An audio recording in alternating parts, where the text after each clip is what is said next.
In the last episode, I built this cosmic lighthouse that was supposed to solve all of my XP problems. Instead, I destroyed the rates by putting a build over the farm, which killed my motivation to work on the project. But before we revisit that problem, there's a much bigger issue I need to solve. I am running out of rockets. Now, when I say I'm almost out of rockets, I mean that I only have 2.5 stacks, and there's no way I'm going to end this world fighting a creeper. So we're going to do the smart thing, and we're going to build ourselves a creeper farm.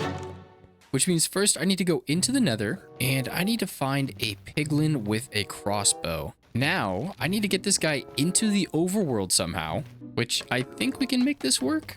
Oh, I gotta be careful. Okay, maybe there's a smarter way to do this. All right, just put your button there. We can see where a portal would lead. Fingers crossed it's somewhere good.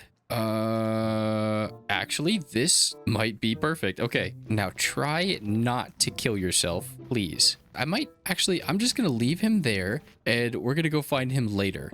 Now that the piglin's in place, I can worry about getting the rest of the materials for this farm. Slowly but surely, I am cleaning out all of the excess stone we collected from terraforming a couple of episodes ago. There's a part of me that wanted to turn this all into smooth stone, but an even lazier part of me knew that was going to be a waste of time since we're just going to cover this farm up anyway. Then it was back to manually collecting even more wool from our sheep, which I said last time I needed to make an automatic farm for. We'll get around to it, just not today. I only need a handful of carpets to make sure spiders don't spawn on the farm. And to make it stand out a little bit more, we're going to dye all these carpets red. After that, I headed a short ways up the mountain to gather a few stacks of snow so that we can make an army of snow golems. These guys will also need brains, so I gathered up a bunch of carved pumpkins. I also accidentally created a copper golem in the process, but I do not feel like dealing with that right now, so he's free to explore the house. Most of the rest of the materials I needed were an easy find in our storage system, though I did need to go out and gather over a shulker of spruce logs. We'll be turning this wood into trapdoors so that only creepers can spawn in the farm. And it turns out you don't totally need a piglin that's converted to the zombified version. Sometimes the regular zombie pigmen can pick up the spears as well. So I wasted a little bit of time trying to get this guy, but now we know for the future. This was the first and probably most difficult step in the tutorial we'll be following by Adil Gamez. Their creeper farm design takes full advantage of the new spears. I gave the zombie piglin looting 3 and sharpness 5. Now he'll be killing all the creepers for me, and all the drops will have the looting effect. The rest of the farm is pretty bog standard. 5 layers stacked on top of each other, snow golems in the center to lure the creepers to the drop chute, and the killing chamber at the bottom. The hardest part was definitely getting the piglin into the overworld and crouch placing all the trapdoors. I've yet to visit an ancient city, so I don't have swift sneak on my leggings, and that's a decision I seriously reconsidered while building this. Okay, it's been a couple of minutes. Let's see how much gunpowder we have. Oh, looks like we have a little problem here. Ooh, okay. That's not too bad. This guy... let's just clear these out real fast. Yeah, once he gets re-hit again, it's not a big problem. Okay, but I mean, that was like 10, 15 minutes maybe, and we have over 2 shulker boxes. That's pretty good. But I mean, we need rockets, and that's only half of the ingredients for the rocket recipe. The other half being, of course, sugarcane. There's only one issue with that. The sugarcane farm that I have designed needs a ton of redstone, and I don't want to go mining for redstone. I'm also going to need it for building later on, so I think the better solution would be if we were to make ourselves a witch farm. The only problem with that is the witch farm that I want to build needs a lot more string than what we have. So I think I'm going to put away this junk in my inventory, wait for nighttime to fall, and then go on a little spider hunting journey. I kicked off my spider hunting journey by flying around the rest of the night. I've got the gunpowder farm now, so I don't need to worry about conserving my remaining rockets or fighting more creepers. But the night is only so long, and I needed a lot more string than what we were able to gather. So I headed down into our trial chamber where I knew we had a couple of cave spider spawners. I made my way first through the chambers at regular difficulty, then back around a second time with the ominous potion effect. This meant I was able to double dip the spawners and just barely scrape out enough string for this farm. The material list wasn't very complicated past this, and everything else I needed I was able to gather or craft from the comfort of my storage room. I used chunk base to find a witch hut in the swamp just south of our mangrove biome, and got to work marking the boundaries of the hut before tearing it down and clearing out a bit of the area. The farm we're building is another Adil Gamez design, utilizing the same zombie piglin killing chamber from the creeper farm. I was pretty confident we didn't exactly need a crossbow piglin again, but just to be safe and since this area was easy to get more from, I just followed what was recommended in the tutorial. This farm design was super easy to follow. It's one of the simpler witch farm designs, relying on tripwires and string to detect when a witch spawns, then flushing them into a killing chamber with water streams. I had some user errors setting up the item filters, mostly due to the water in the area and accidentally killing my snow golem, but after getting the filters sorted, I was able to give this thing a test run, only to rediscover that slime can spawn in lit up areas. And after banging my head against against my desk trying to figure out which chunks were slime chunks and why that didn't seem to matter, I turned to the wiki and was educated. Slime can spawn in any chunk of a swamp as long as it's nighttime. So I went and got a few stacks of stone to turn into slabs to keep that from happening, and gave the farm another test run. Oh, and I even had the brilliant idea to add an auto crafter for easy redstone blocks. Okay. How are we looking? Ooh, yeah. That was so much easier than going and mining for redstone. Oh my goodness. This thing did not take me that long to set up either. Wow. Have I been missing out my entire career? That's actually crazy. I mean, it's enough to get us started. It's enough to get us started. Now we need slime. And we're gonna do it the fun way. That way, of course, being a small farm. Because I don't got time to dig out a slime chunk right now. This farm is another simple one that didn't need me to gather a whole lot of materials. The toughest thing I had to do was kidnap a bunch of armadillos from a savanna biome. The design we're building is yet another Adil Gamez design, and it relies on a series of potions to create the slime. First, the armadillos trapped up top are constantly being damaged, but since there's a zombie next to them, they remain in their shells and never actually get hurt. The armadillos are splashed with infestation, which has the chance of spawning silverfish on each of the damaged ticks. The silverfish that are created get funneled into the lower chamber, which then, after a few minutes, douses the silverfish with an oozing potion and drops them onto the campfires below, basically instantly killing them and the slime that spawned from their death. All the drops get funneled underneath by hoppers into a central chest system. I made a few modifications to the farm to collect some of the slime drops that escape containment, and a system to autocraft the balls into blocks. And after a few cycles of the farm running, looks like we have a little bit of loss still. Ooh, yeah. I mean, we're still working through some of that slime that we got while I was making the modifications, but that's going to be more than enough for a couple of flying machines. It's actually crazy output from such a small machine. Say what you will about the recent updates, but additions like these potions are absolute game changers. There's that problem solved. Now, we've got a ton of crafting to do. I've made a ton of redstone stuff today, and I'm kind of missing my old redstone box. I think I want to take some time. Not only do I want to gather the redstone stuff that we'll need for our sugarcane farm, I think I want to take the time to make a dedicated redstone box like I have in my other world. It'll be worth it, I think. But first things first, we need to gather stuff for the sugarcane farm, and then I can come back and do all this stuff. Time to gather materials for the who knows how manyth time we're going to be doing this. We're off to the Badlands now to gather a few stacks of terracotta. You know that anytime we're working with flying machines, we're going to need a bit of glazed terracotta. Past that, there really wasn't a whole lot more I needed to gather that I couldn't grab from my storage room. The only thing I couldn't locally source was fully grown amethyst clusters. Luckily, the drop down to our end portal cuts through a geode, and I was able to collect more than we needed for this project. When it came to retrofitting the redstone and getting our two farms to work together, for the sake of simplicity, I decided to convert the gunpowder storage into a shulker box loader. Once one shulker fills up, it'll deposit into a minecart and then get sent underground and back up to just underneath where the sugarcane farm is going to be. We're trying to consolidate all the drops into a single space for ease of access. From here, we're using a very compact rocket factory design by RexxStone that will craft rockets only when I request them. The goal of this system is to load one shulker each of sugarcane and gunpowder, and if there's already a shulker in place, the system will send the overflow into storage. That way, if we need a shulker of sugarcane for paper or need to craft a bunch of TNT, we don't have to go digging through the redstone wires for a spare box. The sugarcane farm design is my own creation, and you can probably tell by how gross and nasty it is. The only thing that is not my original design is the instant minecart unloader from Ilmango. The farm has a total of 5 layers of flying machines that cover about a chunk space of planted sugarcane. It triggers twice a day via a daylight sensor up top. The minecarts run only after the flying machines are sent off, and all the drops are funneled into a shulker loader, which then ejects full boxes into the rocket factory directly below. Since this whole half of the factory relies on flying machines, I made sure it was chunk aligned to prevent any breakage. Once it was set up, I gave my farms 20 minutes to run and checked on how well they did. Oh, look, they're going. It's the right time of day. Let's see how productive it was. Okay, the light's on. That means there's one loaded into the system on both sides currently. And while we were AFK, both the sugarcane farm and the gunpowder farm were active. So, sugarcane, we didn't get any extra, but that means we do still have the one in the system, so I guess that's pretty good sign. And then gunpowder, wow, we produced a lot more gunpowder than we did sugarcane. That's a little concerning, actually. Another big issue is I've dumped basically every single spare shulker box I had into this farms, and I don't have a lot left. So I have to go shulker box hunting again, but that might be a future Coda problem. But I mean, we could show you how the farm works right now. So we have both shulkers loaded up. We have one on each side ready to go. They're basically being stored right there in that pot, and then we're reading the signal from the pot saying, hey, turn this light on. We know that there's a shulker box in there. And then whenever we hit this button right here, they are going to get deposited down below they are going to unload and start crafting into here. Oh, hold on. Yeah, okay. Start crafting into here. I forgot a block. So now from here, this chest is basically just overflow in case we craft too many. We're running at double hopper speed coming out of here, but we're getting 3 rockets every single time. So there is a small chance that this will fill up, but it's very unlikely. All the rockets get crafted and they get put into the shulker box, which I'm realizing I forgot to put down here. Hold on. The system is designed to recycle the empty shulker boxes into the rocket bit, but we do need a couple to start out with here. So I'm gonna just steal a few from here. Oh, wow.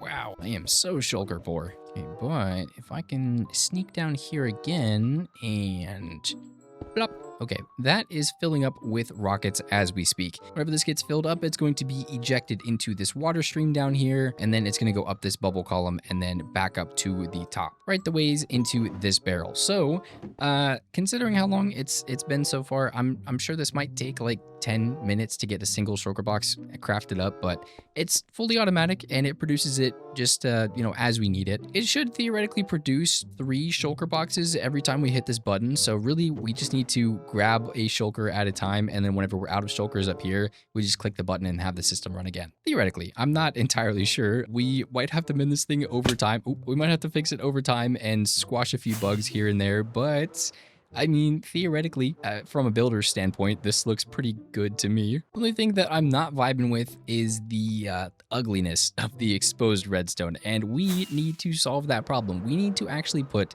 something cool to cover up these builds here, because look at that. That's just ugly, ugly, ugly. We need to fill it up. We need to make them look cool, and maybe we just got to make it fun. And you got to look at it right now, because this angle is going to change so drastically in the next couple of minutes. Couple minutes for you, but I need to go and gather a ton of materials. So enjoy. We're off to destroy more of the environment. It's just so dang satisfying.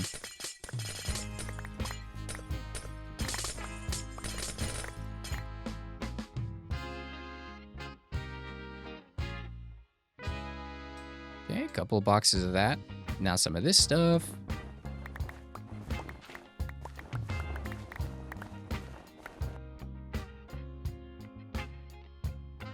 Good stuff.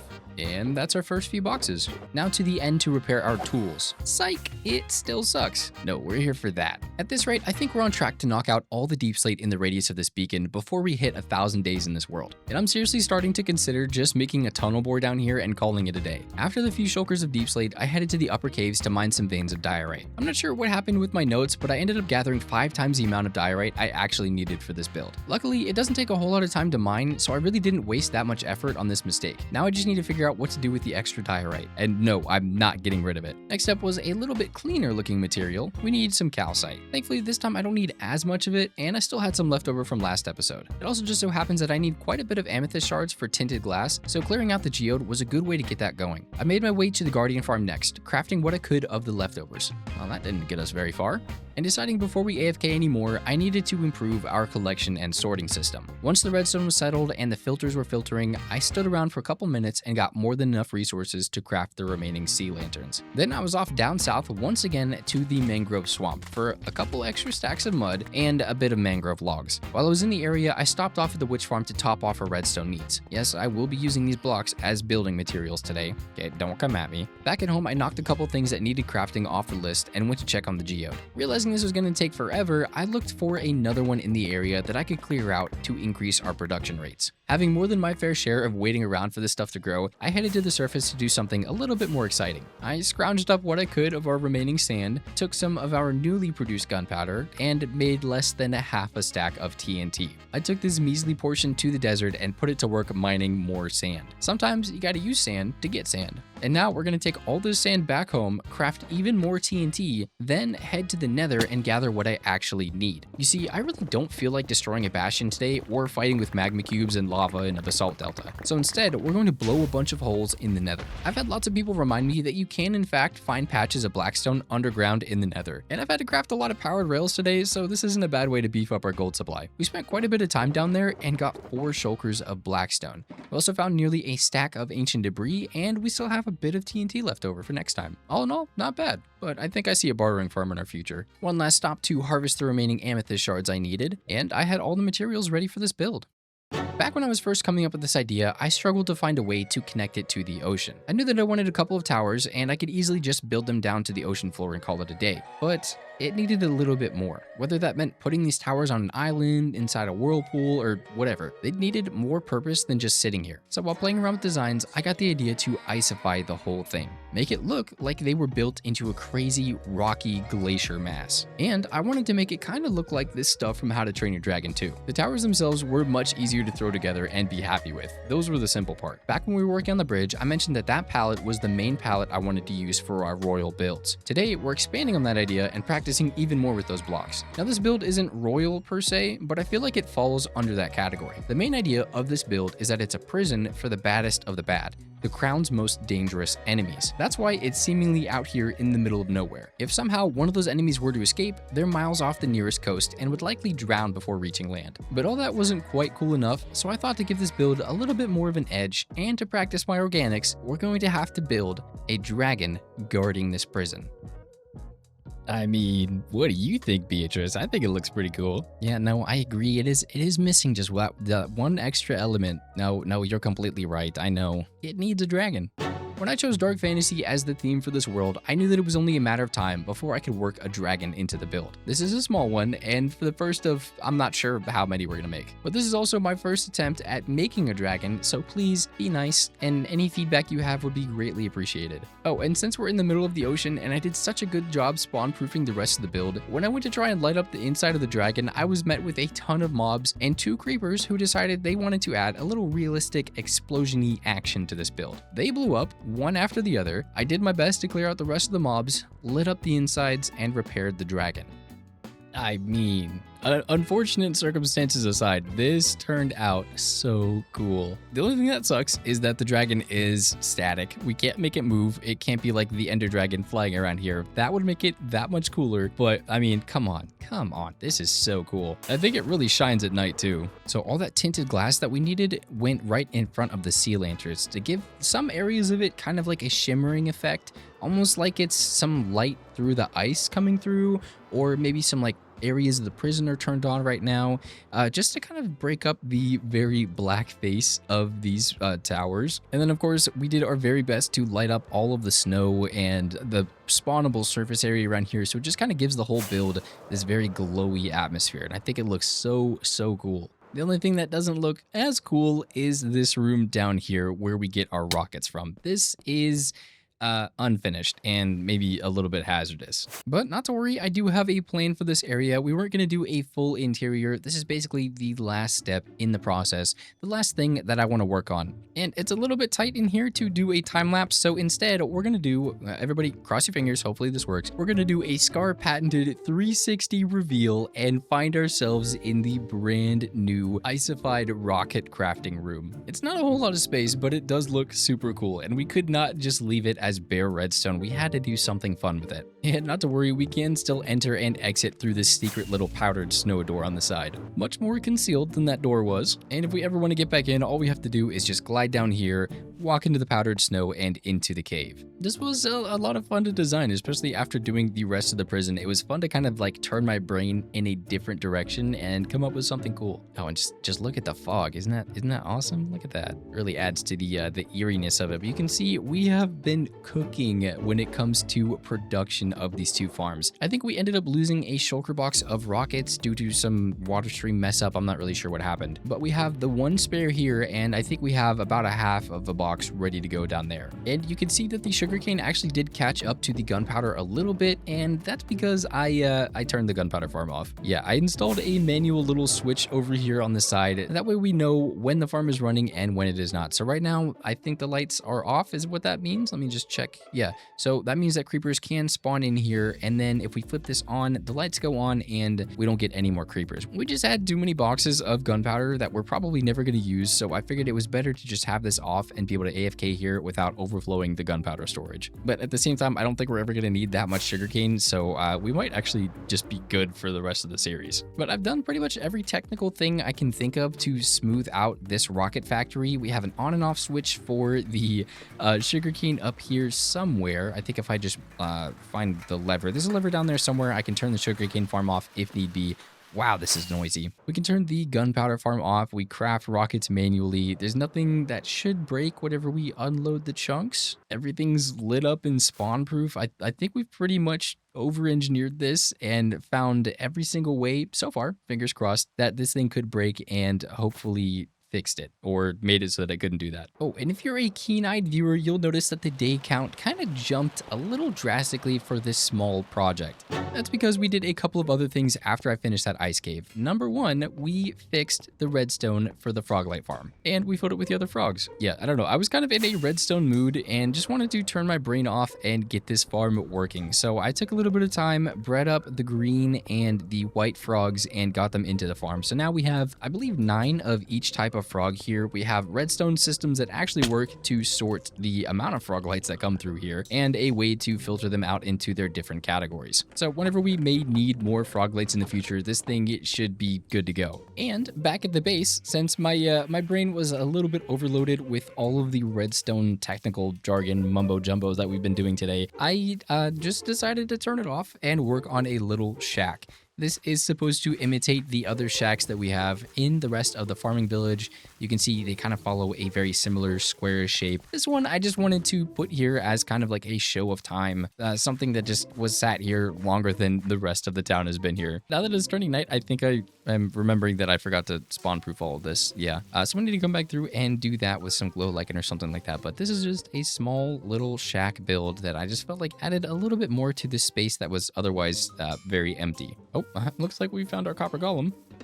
Little escape artist. And the last thing that I did was finish putting together our Techno Bits box. This is pretty much a copy and paste of what I had in my survival world. It's got all of the essentials. We still need to fill a couple of the bundles with like the skulk stuff and other random miscellaneous redstone bits that you use like once in a world. But I mean, this thing is gonna be more than enough to solve whatever redstone problems may arise. And it's gonna keep me from having too many headaches. In the theme of things, I also went and organized my tool bits box. This is basically like my backup tools. Not that we really need anything backup, because if we die, we die and that's it. But basically just my backpack of spare tools and food and whatnot. And then we have a Flappy Bits box, which is my rocket box, and I'm not really sure what else to fill this with. This is junk. And also in the vein of getting things prepped and prepared, I'm a bit of a grinder in case you couldn't tell, and sometimes it's just nice to do things off camera. So I got together a shulker box full of spare tools. We have a bunch of silk touch pickaxes, a couple of fortune pickaxes,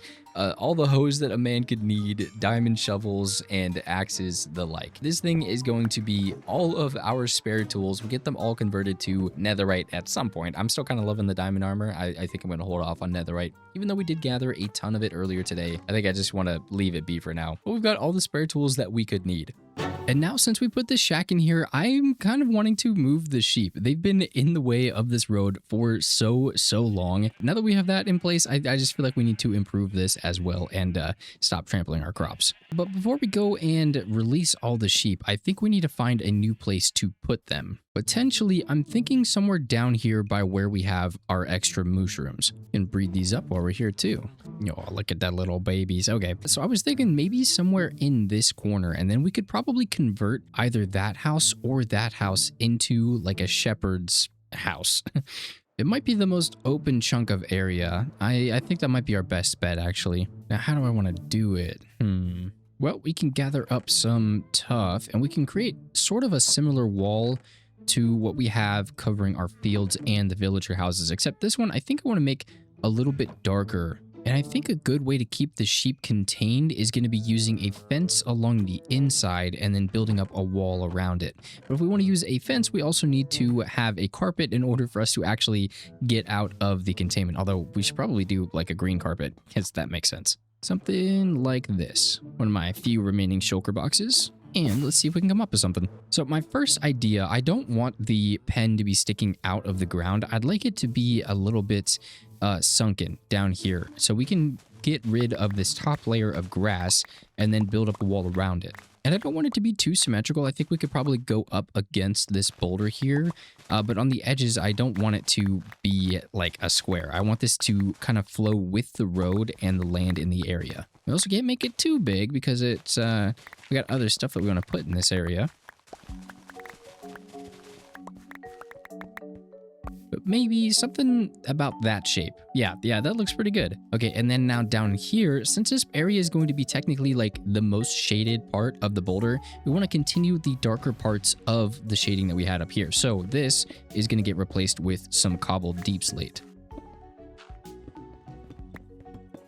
Just like that. And I'm not too worried about mixing up the texture at all. I mean, maybe we could break up some of this part and make it tough, but I mean, this is stuff that we can work on just as we do the other stuff. So now I did actually forget it, but we want to dig this out another block so that we can replace all of this stone and dirt with something that makes a little bit more sense for an animal pen. And right now I'm thinking probably a mixture of coarse dirt and podzol would be best here. This is probably the worst part about building in survival, is that you have so many ideas that you want to test out all at once, and you have to slow down and actually take a minute to do some of the more work and to run back and forth for materials and all that. So I mean, I do like building in survival, but sometimes building in creative is just so much more convenient. But it is good to have a balance. See, this is the other tough thing, is trying to find blocks that you want to use and just having to run back and forth constantly because you keep thinking of new ones. Now, we don't have as much as I would have liked, but we're going to try and do the majority of this area as podzol. And actually, before we do this, maybe I should get the wall in place so that we know the actual borders.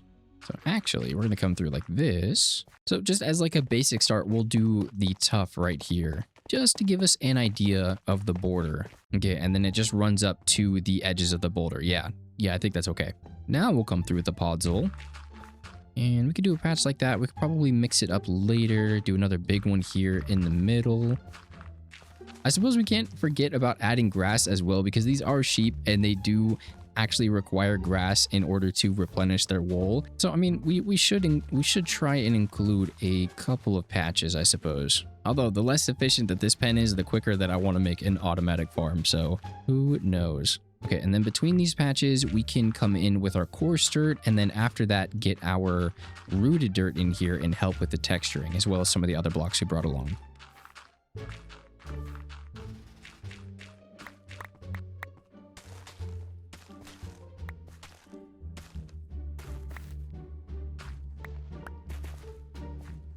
Okay, not a terrible start, nothing too over the top. I would go through and put down like grass and bone meal, but the sheep can actually eat grass, like the short grass here.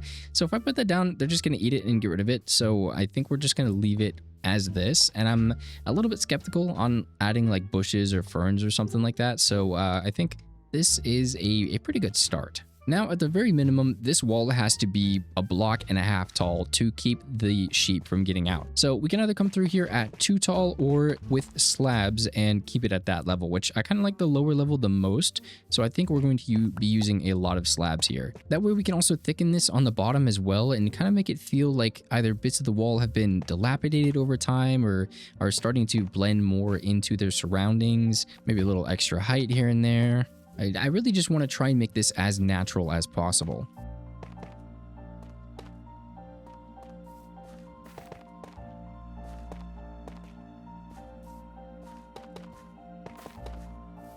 Okay, something like this is okay. There is not a single place that a sheep should be able to get out. They might find a way, but this should be sheep-proof. And if we go into this corner and place a couple fences down and then some moss carpets over it, it kind of blends into the rest of the terrain when you're walking by. And then whenever you're down here, I can come in here, shear the sheep, and then just jump right out without having to fly. It might look a little bit out of place, but I think it's okay. Ooh, but I wonder, I mean, it'll raise me up 1.5 blocks, so I should be able to jump like that. But is a sheep going to be able to get out of there? Ooh, do I trust it? No, I don't. Maybe it'd work, but I don't trust these sheep. Okay, now we have a wall, but it's still pretty plain looking, so we're going to come through with our extra blocks, the cobblestone, the rest of the tough stuff, some mossy cobblestone, and some cobbled deep slate, and we're going to try and texturize this wall. And we're going to do our best to make it a little bit different than the boulders. We're at a bit of an unfortunate angle where the shading ended up here, so we can either come through later and change this up a bit so that it doesn't look too samey, or try our best to do something different with the wall so that it helps differentiate itself from the boulder that it's right next to. But I think the easiest answer is going to be going for more of a cobblestone and mossy cobblestone approach. That way it's kind of playing into the worn downness of the wall, and maybe we can go for some darker shadows with the cobbled deep slate. Okay, something like this, not bad whatsoever. It's very natural like I wanted. It's very decayed like we have the other ones. And I feel like it sticks out far enough from the way that we shaded the boulders that I think this is a good start. I say that because this is pretty much the blueprint for any other animal fields we're going to have in the area. So we're putting this to practice at the moment, and we'll probably come back and iterate on it and make it a little bit better over time. But this is not a bad start. I was also able to simplify the exit a little bit. I remember that walls actually work the same way as fences, so we kind of blended it a little bit better into this big old rock here. And after another close inspection, I do not see a single spot where sheep can get out, so we might be actually good to bring them over here. Oh, but before this gets too dangerous, we'll just put that back. Okay, there's a good chance that trying to move all of these sheep is going to be a really, really bad idea, especially since we're going to be moving through some of my crop fields. But you win some, you lose some. If we lose some of the sheep, it's not going to be that big a deal. We'll just repopulate some. You just better not trample any of my crops. Oh, come back. Come back. Okay, well, we might have lost a couple. Oh, of course, it started raining. Okay, now, please cooperate. Just, yeah, push each other in. Let's all come in here. Follow me. Okay, that was weirdly successful. We lost 2 sheep, but maybe I can reclaim them. Please don't trample too many of my crops. Okay. Okay? No way. You didn't trample a single crop. You might be my new favorite sheep. That went weirdly well. I suppose I could, now that they have more space, I could breed extras up. And then whenever we get around to actually building a farm, we can come through and cull the herd a little bit. So that way they're not super laggy. And then we just hop on out. Awesome. Can feed the mushrooms another time. Now, do I want to build you guys a pen real fast? I mean, I still have this stuff over here. Yeah, okay, I think I'm gonna, but first we are going to destroy that old fence, get this out of the way, destroy this absolutely disgusting chunk of grass here. It's impeded my roadway for too long.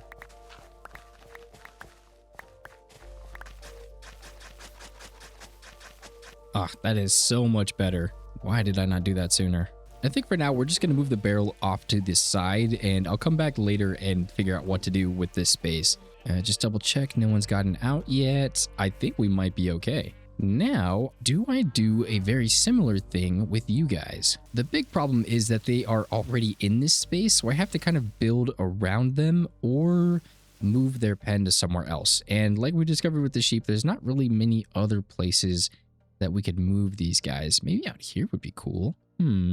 No, I think we'll want to keep them all together. That way all the animals are in one place. But maybe we kind of build out in this area where they already are. Yeah, we could do that. We'd have to push the hill back a little bit, but I'm okay with that. Come through like here.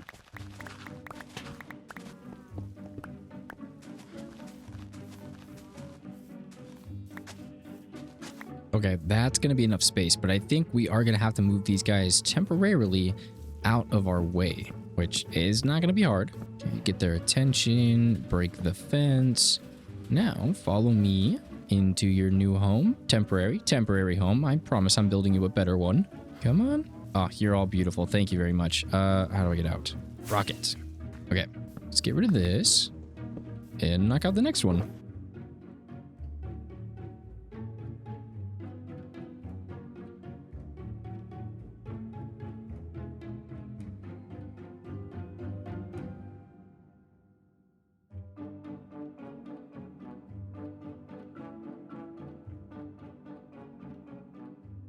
Okay, not too shabby.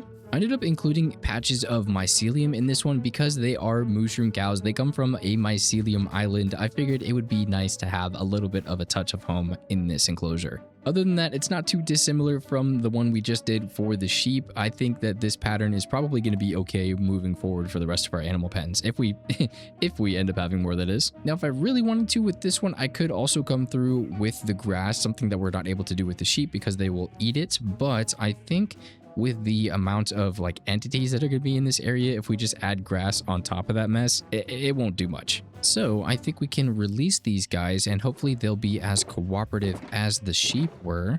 We're going to be cool. We're going to walk straight into our new home. Come on. Nearly. Is that everyone? Nice. All right. That is looking so much better now. Yeah, I'm happy with this.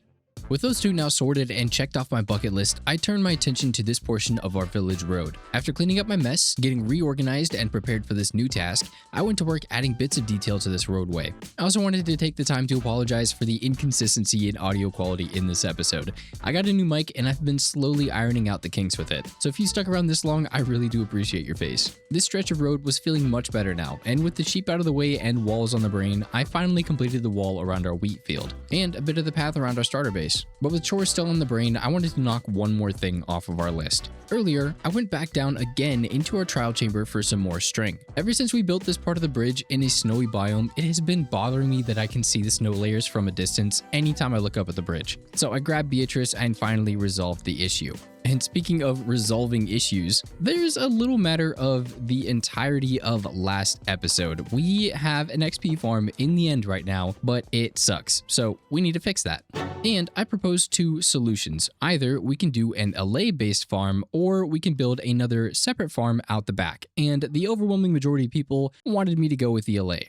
And these farms aren't super complex, so I don't think I need to look up a tutorial for it. I just need plenty of blocks, water buckets, an armor stand or two. I've got all the redstone I could need. Maybe I could use some extra walls or something. Oh, and I can't forget about this. This is what makes the magic happen. And this.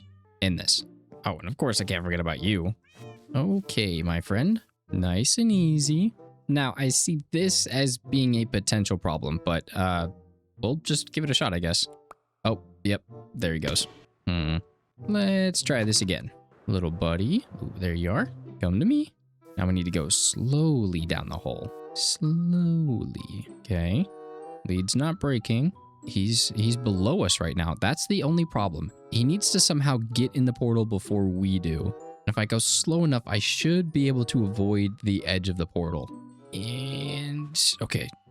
Well, okay. We were able to avoid the portal. Now, can we get him in somehow? Oh, perfect. Okay. That really wasn't too bad. Oh, and he's attached still. Okay. I'm not gonna question it. My goodness, look at this thing. So cool. Welcome to your new home, little buddy. This is where I want to build the new farm. I don't think we need to make it like super complicated. I think if we just build out a platform, really? If we just build out a platform, we should be able to build this thing on top of it. And we can worry about making it pretty later on. So I think this works by having the allay up top here somewhere. They all sit in one spot. We drown them or damage them somehow and then splash them with the infestation potions.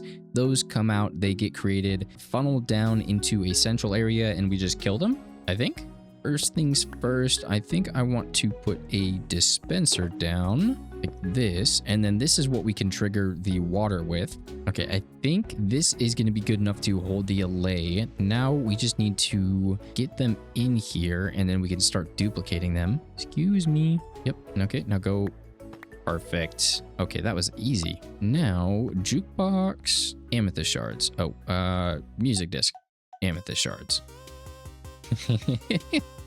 And now I think we have to wait 5 minutes, so we're gonna turn this off and focus on the rest of the farm now. So this is going to turn on the water and slowly drown the allays, and then every time that we leave the farm, we want to make sure we turn this off just so that we prevent these guys from dying. I guess this could be a button. Okay, just like that. And then if we block off this area, we should be able to flush all of the silverfish into one corner. Oh, but now that I think about this with my brain, silverfish can nest in the stone that I'm using. Oh, it's hard being this smart sometimes. Okay, plan B.